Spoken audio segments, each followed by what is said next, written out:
I've always had a huge love for arcade games. Platformers, maze chasers, shoot 'em ups, fighting games, beat 'em ups, you name it. There's so many great games that came out for the arcades, and it's an era of gaming I so deeply miss. Luckily for us, on the Switch, while it doesn't have a virtual console in name, it sure has received a massive ton of fantastic retro re-releases, including, you guessed it, lots of awesome arcade games. Now, a couple years back, I had put out a video covering some of my favorite arcade games on the Switch at the time, but since then, my list of favorites has grown a lot bigger than what it was before, and I'm ready for the follow-up video. Yes, make sure to grab some pizza and soda, make sure to save some for me, as well as grab a few quarters, as we get ready to dive into more arcade goodness on the Nintendo Switch. Capcom has released a ton of their arcade games for the Switch, across a number of collections. Two of those collections have been the two Capcom arcade stadiums, where each one has 30 or so games available for purchase. Now, these have been a great way to get and play games for insanely cheap, just $1.99 per game. In the second Stadium app, there's two games that I tend to go back to pretty often, and those two games are Mega Man: The Power Battle, and the sequel, Mega Man 2: The Power Fighters. In both games, what Capcom has basically done is cut out the fluff of the old games. There's no platforming to be done in any of them. You just try to defeat boss after boss in order to win the game. Just like the old games though, you can still choose what order to face the bosses in, and Mega Man still has access to his regular stuffs, like his Mega Buster, which he can charge up for attack, and he can also obtain and use special weapons from bosses he defeats. Those special weapons can be super effective against certain bosses, just like the games before too. There is a lot of fun to be had in discovering what might be the best order to take on the bosses. Beyond just Mega Man, there are additional characters you can play as in both games too, and you're also able to select different paths to play at the start, each with their own unique bosses and small stories to experience. So there's actually a fair amount of content here to play through. Another great Capcom arcade game that I tend to revisit a lot on Switch is the unique fighting game called Cyberbots. Now, in this game, instead of playing as a traditional fighting game character, like so many other games out there, players actually get to play with mechs, and then proceed to beat the holy hell out of each other in one-on-one combat. Each mech has their own unique style and weapons to use, but the gameplay is very similar to other Capcom fighting games. So while the game does have its own unique mechanics, generally if you played other Capcom fighting games, then you're pretty much good to go and can easily jump into this game and start having fun right away. This game has a lot of good going for it. The battles are fun and chaotic, the sprites are huge and very well animated, and overall, it's a very well polished fighting game. I highly recommend for you to check this out if you're a big fan of fighting games. On the Switch, there's two ways you can get it. You can pick it up via the Capcom Arcade Stadium app for just $1.99, or by picking up the Capcom Fighting Collection. That collection has Cyberbots, but it also has a boatload of other great Capcom fighting games, like the Darkstalkers and Vampire Saviors games, the Hidden Gem, Red Earth, and Hyper Street Fighter 2, the Anniversary Edition. The collection is actually what I opted for to get the game, and it's very well done. It's got online play, a ton of options to customize the game, and even has a good museum mode as well. Look, I can truly appreciate a game that just tries to kick your butt. You either get good, or you get gone. Hey, I like easy games too, but sometimes it's nice to be humbled a bit. And what arcade series is great for that? Yep, you guessed it, the Ghost and Goblins series. These action platformers are notorious for their extremely tough gameplay, and the fact you have to go through the game twice to actually beat the game. But they're also recognized for having some great graphics and sound for the time they were released in. It's so rewarding though, to get good at these games, and if you're able to beat them, it's a real feather in your cap. These games are no joke. One of my favorite things I've ever done gaming-wise is actually beating the first Ghosts and Goblins game for the arcade, and I actually did so via the version on Switch. It nearly killed me though. That said, these games beat me down, they raise my blood pressure and all, but I love them so, and I always go back to them for a nice challenge. Via the Capcom Arcade Stadium app on Switch, it's easy to treat or torture myself quickly by loading it up and jumping into these games.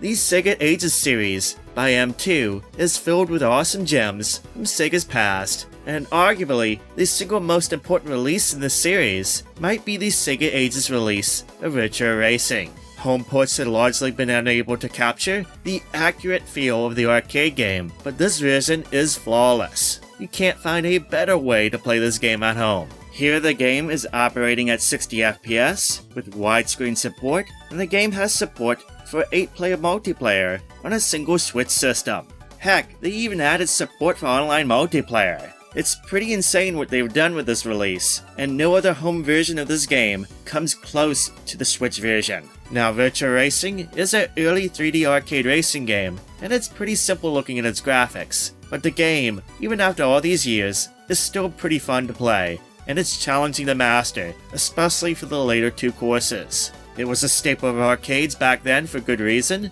and with the Sega Ages Switch version, it's super easy to experience this classic at its very best. This next entry might be cheating. I'm just going to include the whole collection here, that being the Ray's Arcade Chronology Collection. This was also done by M2, and this is a collection of 3 shoot-'em-up games from Taito's Ray series. It has Rayforce, Raystorm, and Raycrisis. The gameplay is similar across the 3 games. You got a similar shot or cannon just like most shoot-'em-ups, but you're also able to lock onto enemies, kinda like the Panzer Dragoon games, and are able to take out swarms of enemies or deal big damage to bosses with missiles. Mastering this lock-on mechanic is a must, not only for getting high scores, but also for survival in the later stages. Rayforce was the first game in the series, and that's a 2D horizontal shooter. The later 2 games are actually in 3D. Regardless though, all 3 are amazing games in their own right, and they feature fantastic shooting, great levels, and a good challenge. I consider these to be some of the best arcade shoot-'em-up games ever made.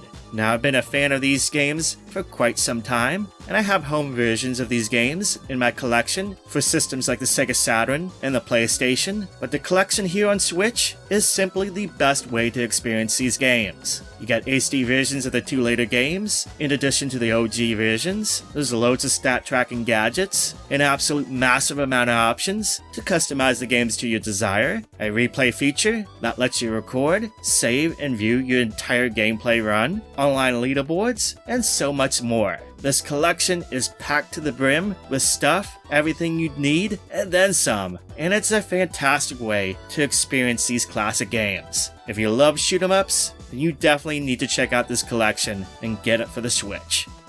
I'm a big fan of the Wonder Boy series, and I pretty much like all the games. And when the Wonder Boy Anniversary Collection arrived on Switch, it seemed like a dream come true. This collection contains 21 versions of the 6 games in the series, from the arcade to games from the 8-bit and 16-bit consoles. In that collection, there are 2 arcade games I generally find myself going back to every now and then, and those 2 games are Wonder Boy Monster Land and Wonder Boy in Monster Lair. Wonder Boy Monster Land, also known as Wonder Boy in Monster Land, is an action RPG adventure. Yes, that's something that's very much a gaming rarity in arcade games. In this game, you start out as Wonder Boy, in his boxers, basically without anything on his person, and then you go on a quest to defeat a dragon.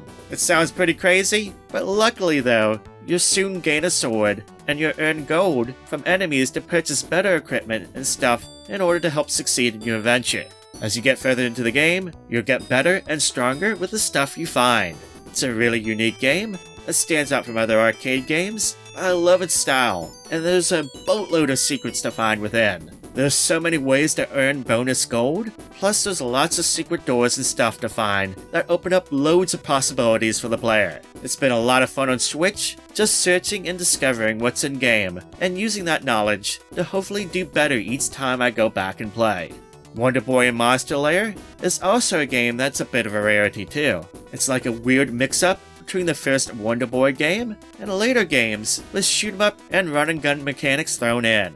The levels in this game are divided into 2 halves. The first half has Wonder Boy traversing a scrolling level while doing some light platforming and shooting down enemies and collecting fruit, just like the first Wonder Boy game. The second half has Wonder Boy flying through horizontal, scrolling shoot-'em-up style levels. It's a bit of a weird combo, but honestly it works, and the gameplay is a lot of fun, and it's easy to get into. The gameplay is not as depth-driven as some other run-and-gun or shoot-'em-up games, but I think that actually works to its advantage, making this game easier to pick up and play compared to some other arcade games. Definitely check this one out if you can. It is a nice little arcade gem. Early on in the Switch's lifespan, Hamster partnered with Nintendo to do something that has never been done before. That is to re-release classic Nintendo arcade games. We're not talking about a conversion or so, like the old NES games. I mean an actual one-to-one exact port of the original games as they were from back in the day.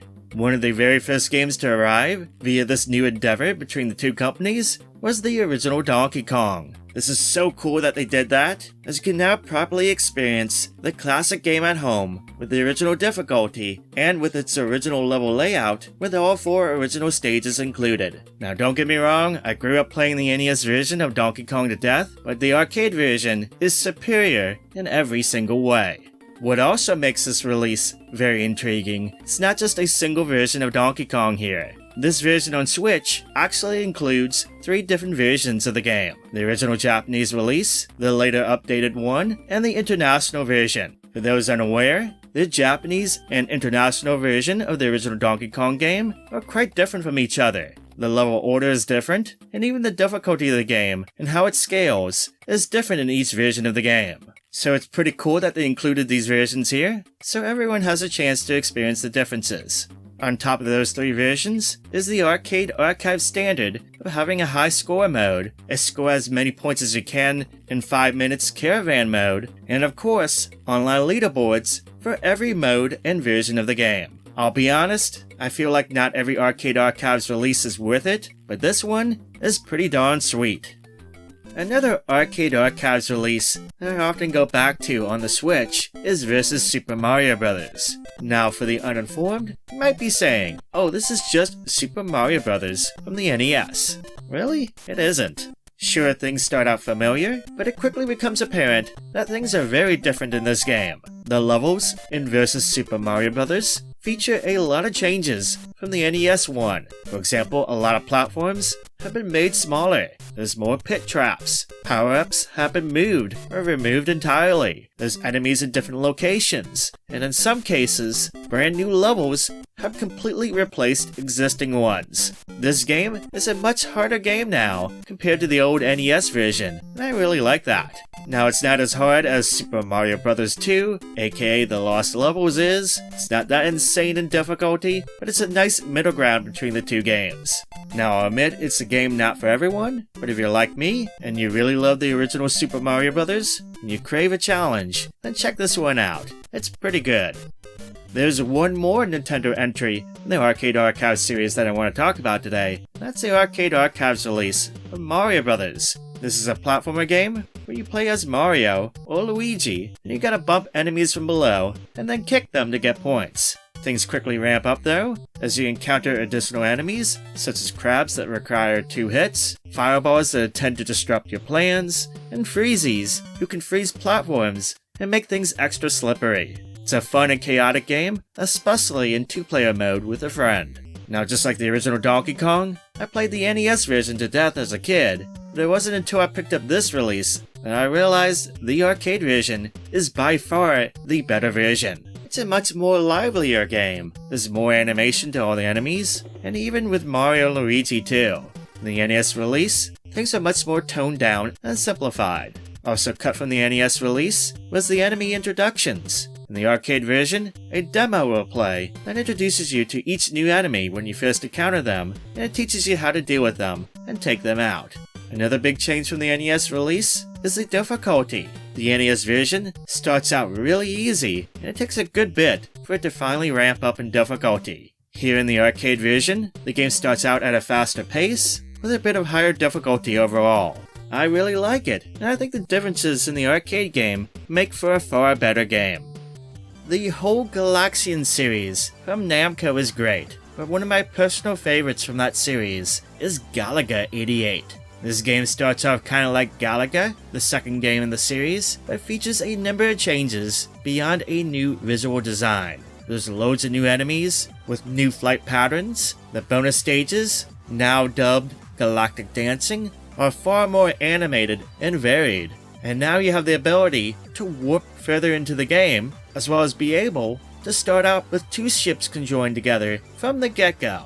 Just like in the original Galaga, if you let a ship be captured and then successfully retrieve it from the enemy, it can be returned to you to join up with your existing ship. And heck, you can even combine up to 3 ships for maximum firepower. This can be risky, considering if things go wrong, you could potentially lose a ship very quickly this way, but it is rewarding if you can pull it off. On Switch, there's 2 ways to play Galaga 88. The first one is through the Arcade Archive series. I say the best way to get it is via the Namco Museum Collection on Switch. This includes 10 other Namco arcade games, and it's often on sale for less than $5 on the eShop. You can also pick it up physically via the Namco Museum Arcade Pack Collection on Switch, which has this and Pac-Man Championship Edition 2 Plus with it. That physical collection is the way I chose to get it on Switch. Now, Centipede is a game that I've always had fondness for, and I'm kinda dating myself here, but Centipede was one of the very first arcade machines I ever played, and that actually was at a movie theater where I watched Jurassic Park as a kid. By that time, the game was already a bit old, and simple compared to other arcade games at the time, but hey, I loved the gameplay, and it just clicked with me. Now, Centipede has been released numerous times over for home consoles, but the releases for the Switch are actually top-notch, and lately my preferred way to play when I don't have access to a proper arcade cabinet. On Switch, you can play this game via 2 ways. First is the Atari Flashback Collection, which has a decent number of arcade games, but also has a massive amount for Atari 2600 and even some 5200 games too, for about 150 games total. These days, analog joysticks do a decent job in helping you to play the game versus the D-pads of controllers of yesteryear, but the Flashback Collection has touchscreen support, so you can control the game in a way that tries to mimic the old trackball. The other way to play is via the Atari 50, the Anniversary Collection. This not only has a ton of arcade games, but a bunch of Atari games for the 2600, 5200, 7200, 8-bit computers, and more, as well as one of the best museum modes in any retro game collection ever. The port of Centipede here is even better, and it still has the touchscreen support, but now the feel and movements using that control scheme are even more accurate. Now, both collections are great, and if you asked me which one to get, I'll always answer both, because they each have value in terms of their games and what they offer. One thing's for sure, when I boot up either collection on the Switch, I'll always play around a Centipede. That game always takes me back to the good old days. The other Atari arcade game that I always go back to on Switch is Black Widow. Now, this is a game I didn't discover until a few years ago or so, but holy cow, this one resonated with me instantly when I started playing it for the first time.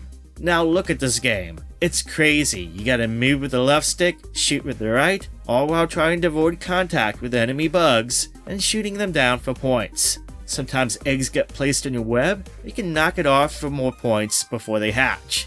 It's a game that is so fast and intense that after a few levels, it feels like you're trying to hang off a deal life against the non-stop horde of enemies flying at you, but that makes it so much fun. Now, one of the biggest hurdles I've had while trying to play this game elsewhere in the past was trying to capture that vector glow experience, but both collections on Switch do a pretty good job in their own way to allow players to experience this classic.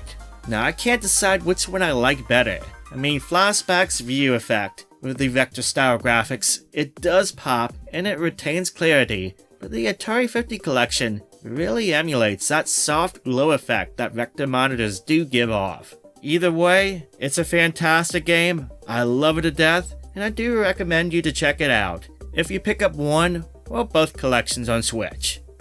If I were to create a top 10 list of my favorite arcade games, without a doubt, Puzzle Bobble 2 would be on that list. It's one of my absolute favorites. The game continues on with what the first game offered, with easy to pick up and play bubble blasting gameplay, whether it be in puzzle mode or against the computer or another player.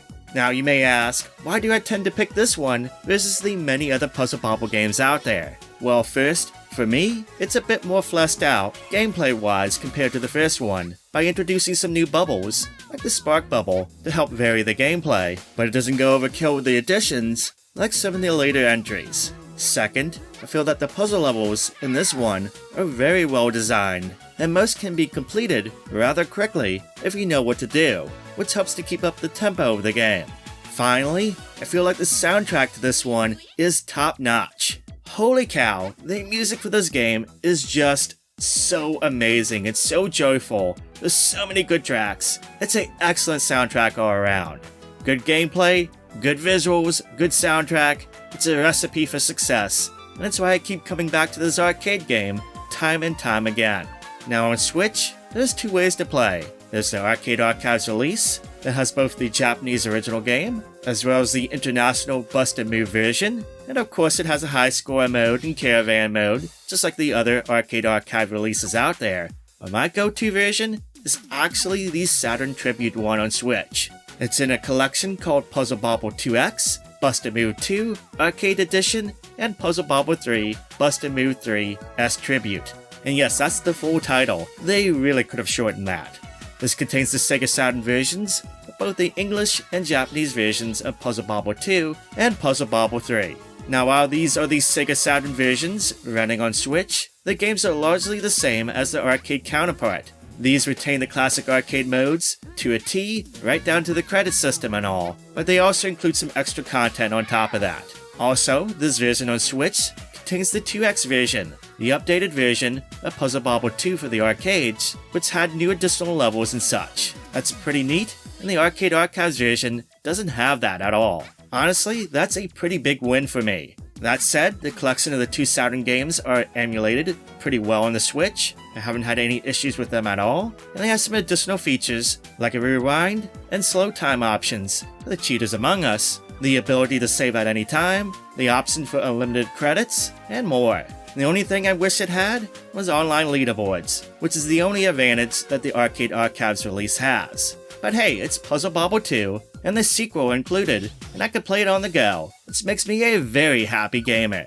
And there you go, that's more of my favorite arcade games for the Nintendo Switch. Sorry it took so long to make this follow-up video, but hopefully the wait was worth it. If you guys want another sequel, let me know in the comments down below. I'm always up for talking about more arcade game goodness. Also, don't forget to share what your favorite arcade games for the Switch are in the comments down below. If you liked the video, make sure to give it a thumbs up, it lets me know you appreciate it, and make sure to subscribe to the channel so you don't miss out on any future videos. Thank you so much for watching and subscribing, I hope you have an amazing day, and I'll catch ya on the next video.